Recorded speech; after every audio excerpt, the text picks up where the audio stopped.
ഒരുപാട് വർഷമായി അദ്ദേഹം ഈ മേഖലയിൽ ബഷീറൊക്കെ പറഞ്ഞ മാതിരി തന്നെ ഈ സോഷ്യൽ മീഡിയ ഉള്ള ഈ സമയത്ത് പോലും ഈ എഴുത്ത് മേഖലയിൽ ഇതുപോലത്തെ ഒരു സംരംഭം പുറത്തിറക്കുക എന്നുള്ളത് നമുക്കൊക്കെ അറിയാൻ വലിയ പ്രയാസമുള്ളൊരു സംഭവമാണ്. കാരണം ഒരു സ്കൂളിൽ നിന്നും കോളേജിൽ നിന്നൊക്കെ ഒരു മാഗസിൻ ഇറക്കാനുള്ള ബുദ്ധിമുട്ട് നമുക്ക് അനുഭവിച്ചതാണ്. അപ്പോൾ അതിൻ്റെ ഒക്കെ ആ ബുദ്ധിമുട്ടിലൊക്കെ ഇദ്ദേഹം ഈ പുസ്തകത്തിൻ്റെ ഇത് നിലനിൽക്കണം എന്ന ആഗ്രഹത്തോടു കൂടിയിട്ട് നിരന്തരം ഈ തിരൂർ പട്ടണത്തിൽ അദ്ദേഹം വർക്ക് ചെയ്യുന്നു എന്ന് കേട്ടതിൽ വളരെ സന്തോഷമുണ്ട്. കഴിഞ്ഞ ഏകദേശം ഒരു 10 പ്രസിദ്ധീകരണത്തിൻ്റെ ശേഷമാണ് ഞാൻ അദ്ദേഹവുമായിട്ട് കൂടുതൽ അടുക്കുന്നതും. അതിൻ്റെ അടിസ്ഥാനത്തിലാണ് കേരള മാപ്പിള കലാ അക്കാദമി ഞങ്ങൾ വർഷം തോറും 2 വർഷമായി തുടങ്ങിയ വർഷം തോറും ഒരു അവാർഡ് പ്രഖ്യാപിച്ചിരുന്നു. അതിൻ്റെ പ്രഥമ അവാർഡ് ഞങ്ങൾ കൊടുത്തത് റഹീം മേച്ചേരിക്കാണ്.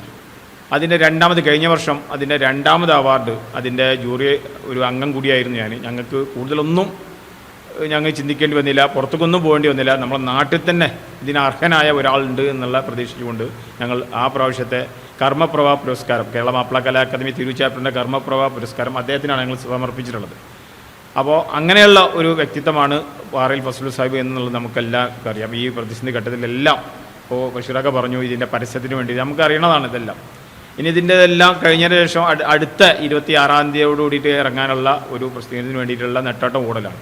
അദ്ദേഹത്തിൻ്റെ വേറൊരു പ്രത്യേകത, ഞാൻ നിരന്തരം വിളിക്കുക എന്നുള്ള ഒരാൾക്ക് ഒരു സൃഷ്ടി കിട്ടണമെങ്കിലും അല്ലെങ്കിൽ അദ്ദേഹത്തുമായിട്ട് എന്തെങ്കിലും ബന്ധപ്പെടണമെങ്കിൽ നിരന്തരം ഒരു ദിവസം 10-15 തവണ ആ വ്യക്തിക്ക് വിളിച്ചുകൊണ്ടിരിക്കും. അത്രയും ബന്ധം പുലർത്തുക.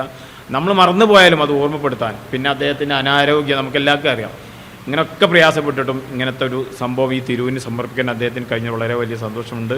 പ്രത്യേകിച്ച് നന്ദി പറയുന്നത് ഈ ഒരു വലിയ ഒരു ചടങ്ങിന് ഇതിൻ്റെ പ്രകാശനം ചെയ്യാൻ ഈ ചെറിയ എളിയവനെ പോലും ഇതിലേക്ക് കൂട്ടി പിടിച്ച ഇതിന് പ്രത്യേകം നന്ദിയും കടപ്പാടും അറിയിച്ചുകൊണ്ട് നിങ്ങളെല്ലാവരുടെയും അനുഗ്രഹത്തോടുകൂടി ഇത് തിരൂരിന് കൈരളിക്ക് സമർപ്പിച്ചതായി അറിയിച്ചുകൊണ്ട് നിർത്തുന്നു. നമസ്കാരം.